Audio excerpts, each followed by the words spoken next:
How are HIV outcomes tied to colonization? If you stick around for a bit, I'll share with you how these seemingly unconnected things are actually linked. Ano ai ke aloha kako. Welcome back to Iola Kalahui, a podcast series dedicated to deconstructing colonization here in Hawaii. If you're new here, I'm your host, Ke Koa Ke Aloha, and I invite you to sit back and nanea pu kako ai ho'olohe mai. If you're watching this on YouTube, please go ahead and share this video, like this video, do all the things. Don't forget to subscribe to my YouTube channel. And if you are listening to this podcast on Spotify or Apple, please go ahead and rate it 5 stars. Yeah, did I mention this is available to listen on Spotify and Apple Podcasts? So go ahead and listen to it on your morning commute to work, whatever makes it easiest. All right. So I really wanted to take the time to honor the beginning of this series, which started as a TikTok and Instagram thread called Iola no Kalahui, Decolonizing HIV Care. I found as I got deeper into the series that I had really a lot more to say than space and time available in short form video. So, at the suggestion of a friend and a colleague, I considered the possibility of creating a podcast. And that's why we're here today.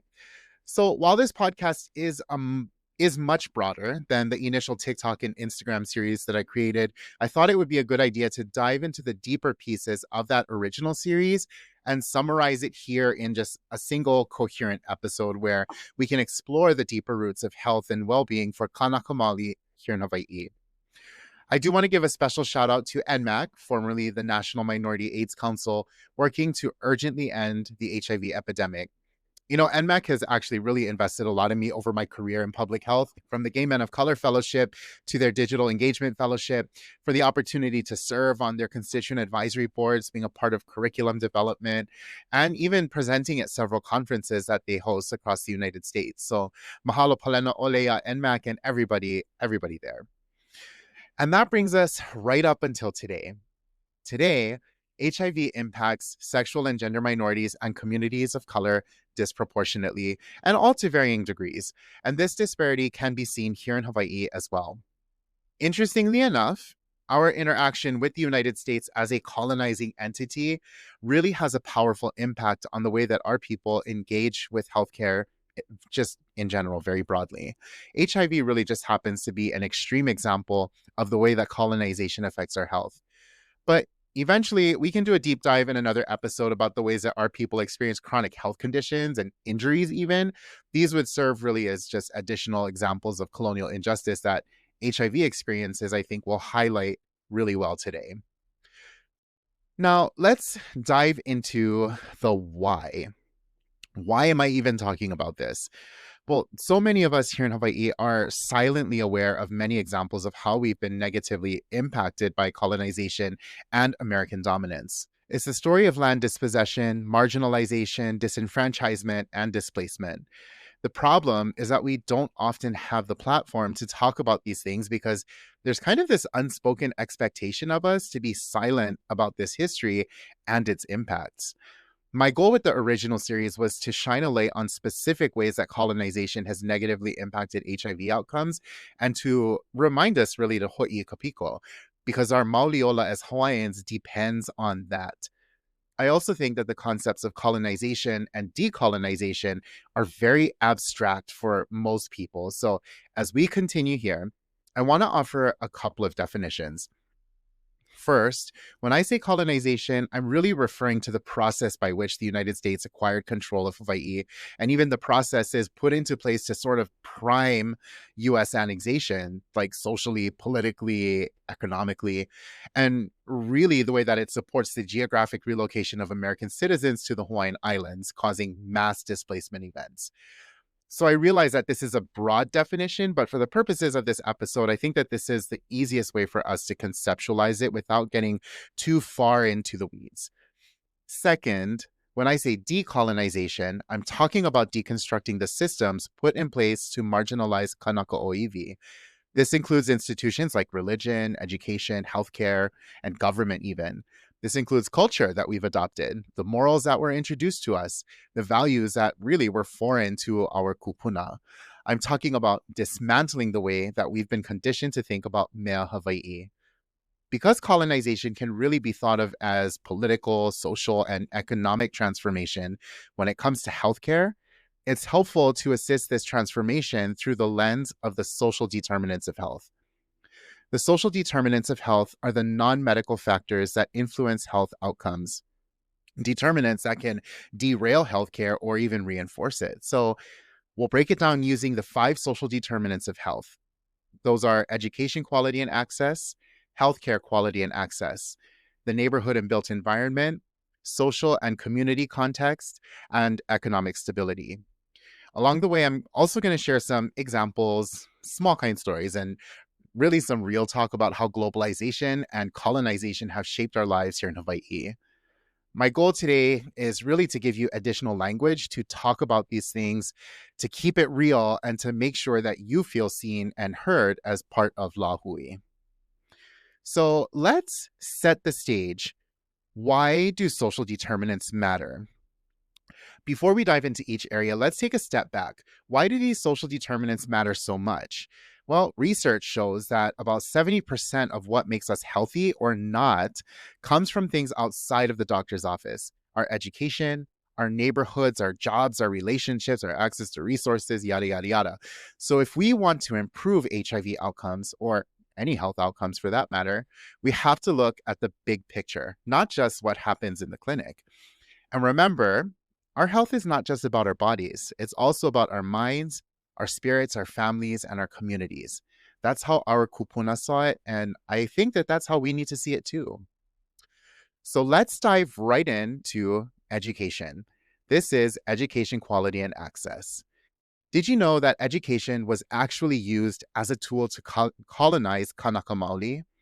When Hawaiian language was banned in schools and English took over, it didn't just change what we learned, it changed how we saw ourselves. Our language, our worldview, and our connection to our ancestors were all pushed aside.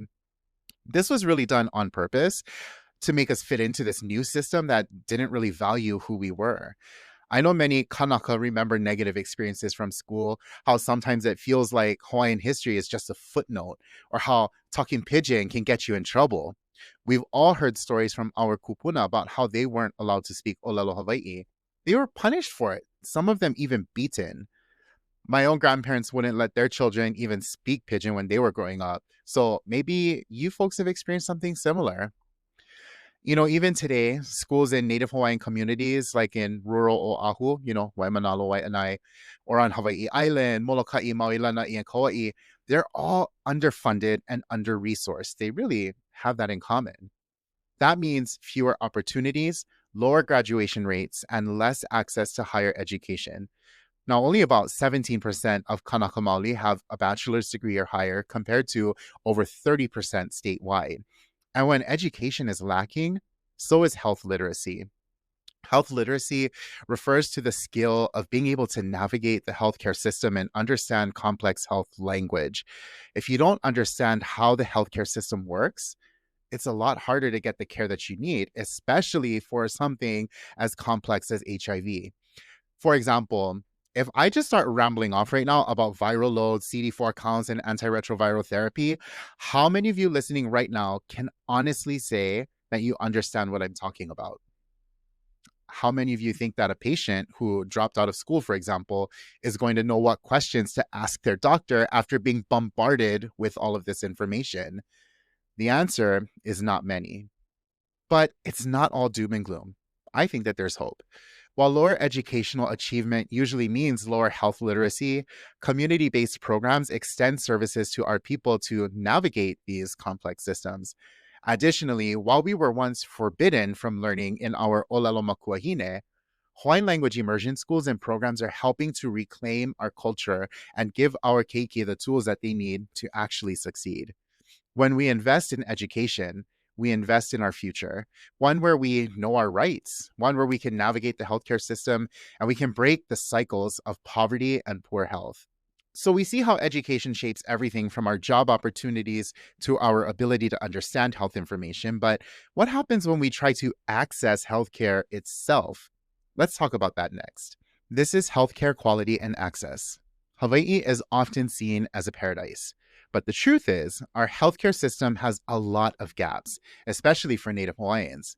We are more likely to live in rural areas far from hospitals and clinics.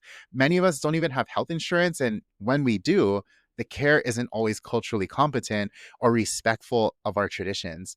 For people who are living with HIV, this can be life or death.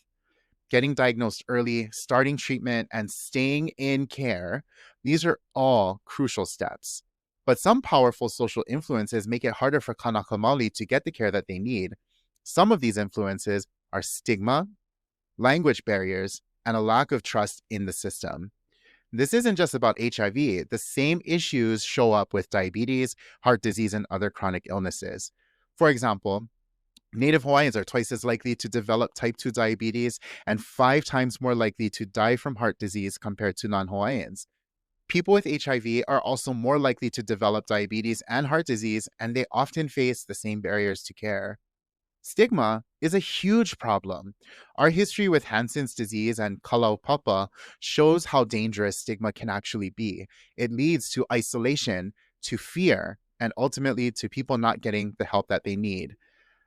What Hawaiians called Hansen's disease was kama'i ho'oka'awale ohana, which meant the family separating sickness, because they saw Hansen's disease as the illness that forced their families apart because of kalaupapa. Stigma like this complicates healthcare delivery. When I was still working in direct service with clients, I had a number of clients who refused to pick up their medication at local pharmacies because they knew the pharmacists or they knew the staff who were working in the pharmacy. They would drive hours away from home to get blood work done, even. And a lot of them refused to even be seen walking into our offices. So we would meet them like out in the field or somewhere a little bit more discreet. Imagine for a second what it would mean for these people to not have an intermediary like us or another avenue to get care. This stigma leads to late stage HIV diagnosis more commonly in Native Hawaiians and other Pacific Islanders than any other group in the nation. I've done intakes for new clients in hospitals. I've visited people who were dying, people who refused care because of stigma, because they didn't want to be seen as somebody who was living with HIV or AIDS. To be honest, our people are also notorious for putting off necessary medical care until it becomes a real problem. And this isn't because they want to, it's because they're not near clinics or because they're working, taking care of other responsibilities, because maybe they don't have insurance or one of many other challenges that they're faced with today. Thankfully, a number of healthcare providers have seen this need and they've expanded to areas where more Kānaka Maoli can be served. So we know that getting to the doctor and getting good care clearly isn't always easy. But what about the places where we live? How do our neighborhoods and our environments shape our health? Let's dig into that next. This is the neighborhood and the built environment. Where we live matters, like a lot. In traditional Hawaii, the ahupua'a system made sure everyone had access to resources from the mountains all the way to the sea. The ahupua'a is a self-sustaining resource management area. Colonization broke that system apart. Now, many Kānaka Maoli live in rural or under-resourced areas, far away from jobs, schools, and even healthcare. So let me just paint a picture real quick. Imagine trying to get to a doctor's appointment when you live on one side of the island where buses run only a few times a day and you don't have a car. Or think about trying to eat healthy when the nearest grocery store is miles away, but there's a fast food spot on every corner. This is why where we live is so important. The resources available to us around us in our immediate vicinity predetermines what our outcomes are. If you're rushing from one job to the next every day, every single day, would you have time to prep healthy foods? Or would you stop at 7-Eleven or McDonald's on the way because it was quick and easy? Just some food for thought. Nearly half of Native Hawaiians rent their homes, and many face high costs and instability. I mean, have you seen how much you're paying for electricity? People are often working 2 or 3 jobs just to keep the rent paid and the lights on. And homelessness is a growing problem. It's hard to stay healthy, and this is an understatement. It's hard to stay healthy when you don't have a stable place to live. In HIV care, being adherent to treatment is vital. This means taking medication every single day. The meds keep the viral load low and T cell count high. That's ideal. But when somebody stops taking their meds, their viral load starts to climb and T cell counts start to drop. For people who are living on the streets, who get their belongings stolen from them or confiscated by police during sweeps, medications aren't always safe. And as a result, their healthcare suffers immensely. I also want to mention that the built environment will also affect things like access to safe places to exercise and exposure to pollution. So even if you are housed, there are other considerations. Fold into the mix, losing our land and being pushed off of our ancestral homes has also created a deep sense of loss and disconnection.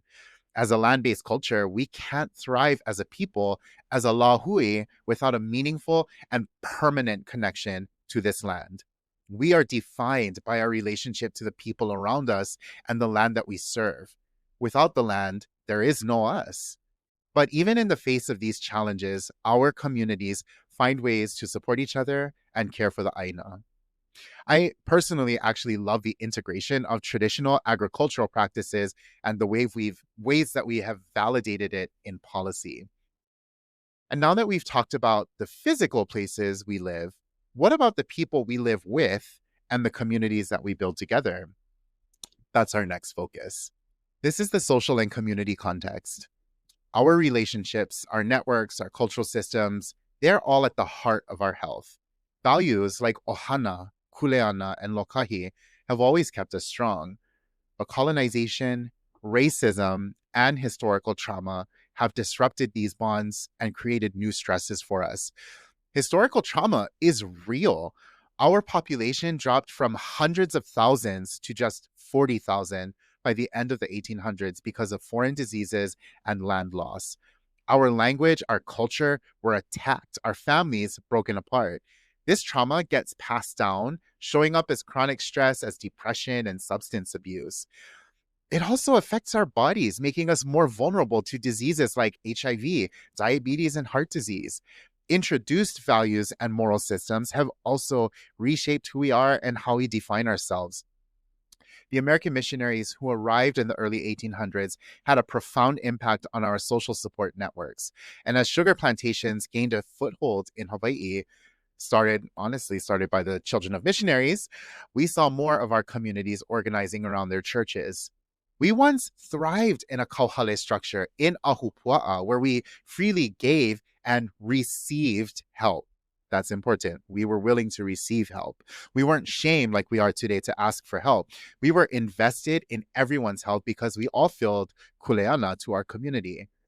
As sugar plantations grew and as the Great Mahele allowed more foreign control over Hawaiian lands, we saw Hawaiians funneled into other areas and really start to reshape their own social structures in ways that really didn't resemble what we knew at all.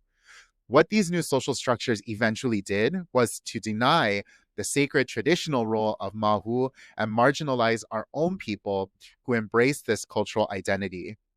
This was also how Aikane relationships were devalued and stigmatized. Aikane relationships were culturally sanctioned and accepted before. It's important for us to recognize that HIV disproportionately impacts transgender women and gay men, a significant overlap in our Mahu community and among Aikane relationships. This limited our social support for people who are Mahu or those in Aikane relationships if they were diagnosed with HIV. I think we all know kupuna who, after losing their land, their family had to move into crowded housing, whether it was here in town in Honolulu or in other areas of the Pai'aina. They lost not just their home, but also their sense of community and safety. So we can see that whether we're talking about traditional roles or people being forced into crowded housing and off of their ancestral lands, that this type of destabilization can really disrupt our social support networks. That kind of loss doesn't just go away. It shapes how we see ourselves and each other. This is the impact of colonization. And colonization still shapes our lives today, from the way that we're treated in schools and hospitals to the jobs that we're able to get.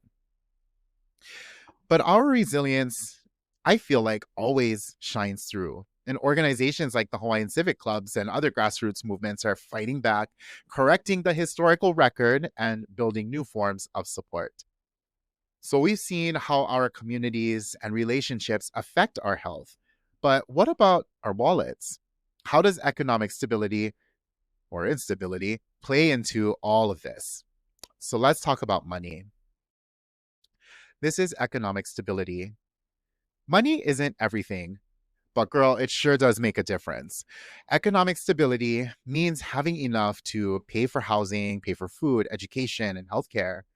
But for many Native Hawaiians, that's out of reach. Our families earn less than the state average, and nearly 14% of families with children live in poverty. A lot of us work in low wage jobs, whether that's in tourism or service industries, with little chance to actually move up the ladder. The high cost of living and lack of access to capital makes it even harder for us to get ahead. So, when you're struggling just to get by, it's tough to focus on your health or to get the care that you need for chronic conditions, whether we're talking about HIV, diabetes, or heart disease. And in a capitalist system, like the one the United States imposed on us, healthcare is a business, which means that we pay. And what we can afford to pay determines the quality of care that we receive. Our health insurance is tied to our jobs, and better jobs mean better health insurance. But better health insurance means better healthcare. But we also need better education in order to get a better job, which means we need our government to invest in resources for the communities that we live in, which determines our access to healthcare at the end. That was a lot. A good friend and a colleague of mine likes to say, when referring to public health, that things are connected to things. And I couldn't agree more. Economic stability is also about dignity. Being able to care for your family and to contribute to your community, that's dignity. Efforts to build economic self sufficiency, supporting local businesses, and reclaiming land, these are all part of the bigger fight for health equity. And so you might be wondering now, how did things even get this way? What role did globalization and colonization play in shaping all of these challenges? Let's kind of zoom out to look at the bigger picture. All of these social determinants are connected to the history of globalization and colonization in Hawaii. Whether we're talking about from the arrival of foreign ships and traders to the rise of sugar plantations and the overthrow of the Hawaiian kingdom, global forces have shaped every part of our lives. Power ultimately was centralized, right? Corporate interests took over, and suddenly tourism and the military were prioritized ahead of locals. This history isn't just in the past, it's still shaping our present. The trauma of losing our land, our language, our culture is still with us, and it shows up in our health. But you know what, though? So does our resilience. We're reclaiming our language, we're rebuilding our communities, we're fighting for a future where our health and well being comes first. But what does all of this mean, right, for HIV and for other chronic conditions? I do want to make some important connections because HIV might not feel super relevant to everybody, but you would be hard pressed to find a Hawaiian who wasn't touched in some way by heart disease or diabetes, whether it was themselves or somebody in their family. So, like I said, let's make some connections. HIV isn't the only health issue where Native Hawaiians really face big challenges. The same barriers, like lack of access to care or talking about stigma and economic instability, these all show up with diabetes, heart disease, and other chronic illnesses. Let's take a look, for example, at diabetes. Native Hawaiians are twice as likely to develop type 2 diabetes and 8 times more likely to die from it than non Hawaiians. Similarly, people living with HIV face a 3.8% higher diabetes prevalence than the general population, often developing it younger and without obesity. Both conditions are exacerbated by systemic barriers, limited health literacy, under resourced rural health clinics, and cultural mismatches in care. But now let's take a look at heart disease. Kānaka Maoli have 5 times higher mortality rates from heart disease than non Hawaiians. For people who are living with HIV, chronic inflammation and antiretroviral therapy side effects elevate cardiovascular risks, which honestly looks a lot like the disparities seen in other marginalized groups. In HIV specifically, there are a number of inequities. Kānaka Maoli experienced higher HIV hospitalization rates. We also have late stage diagnoses, which parallels the delays in diabetes or even cancer care. Similar to historical stigma towards Hansen's disease, stigma discourages testing and treatment adherence, which really perpetuates the cycles of poor outcomes. The journey with HIV is a lot like managing other chronic conditions. It requires lifelong care, it requires regular motivation, and it requires support. Education and community support can help break that stigma and make it easier for people to get the care that they need. I want to point out also that there are systemic issues driving these disparities. When I earlier defined decolonization for today's discussion, I mentioned deconstructing the systems that marginalize Kānaka Maoli. So I want to talk about three systemic drivers of disparity. First, we have economic instability. Poverty rates funnel many of our people into low-wage jobs, which leads to low-quality health insurance, which leads to low-quality healthcare, all caused by poor access to education. Ultimately, this limits access to preventive care for HIV and for chronic diseases. Second, the cultural disconnect we feel is a systemic issue. Western-centric healthcare often fails to integrate indigenous practices and knowledge systems, which leads to distrust and disengagement. Third is environmental stressors. Displacement from ancestral lands and overcrowded housing in under-resourced neighborhoods amplify exposures to pollutants, to mental health strain, and which all worsens chronic health conditions. I'll let you sit with all of that for just a second because that was a lot. How are you feeling hearing all of this so far? The good news, after all of this, is that we already have the solution. It's decolonizing our healthcare systems. By deconstructing these systems for the purpose of having a robust dialogue, we're looking at the parts that make up the whole. The system only functions as a tool of oppression because the pieces fit together. When we disrupt these systems by removing and replacing the parts to fit our own needs, then we see progress. Decolonizing HIV care isn't about bringing everything crashing down right now. It's about shifting the priority of the systems in place to serve our people. But how can we actually do that? And girl, I'm not going to lie, that's a big ass question. And any answer to that is going to be multifaceted, and whatever I tell you will just be incomplete. I couldn't possibly tell you the whole answer myself. I'm just one dude with a microphone. But what I can tell you, based on my public health education and experience working in this field, is that the answers lie in equity and returning to ike kupuna. Let's imagine this. Education should be resourced equitably, serving communities with the lowest achievement to help them reach what others already have. This obviously will lead to better job opportunities, which will offer greater security and greater social mobility to our people so that maybe we can finally lead industry in our own homeland.